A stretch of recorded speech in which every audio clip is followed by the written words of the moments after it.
I am the Tofu Golem. Please enjoy the video. You have the strap and adjuster ready. Start by orienting the buckle so the teeth face down.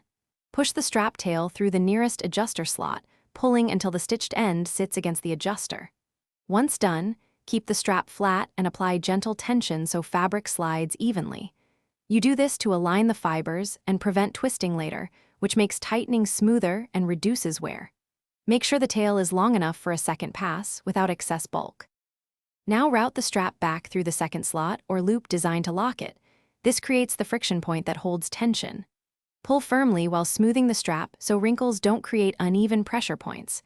You want the friction surface or buckle teeth to contact the strap across its full width. That's why alignment matters. Once aligned, test by tugging. If it slips, reseat the strap and repeat the pass. This mid-step locks the length while allowing final micro adjustments. Finish by trimming or tucking excess tail so 1-2 cm remains for fine-tuning. Secure with a keeper or stitch if permanent. Test the assembly under realistic load by pulling firmly to confirm no slippage occurs. If it holds, you're done.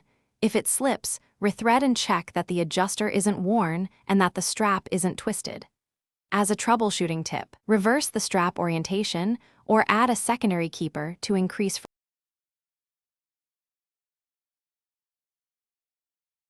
Thanks for watching. Consider subscribing if we helped you today.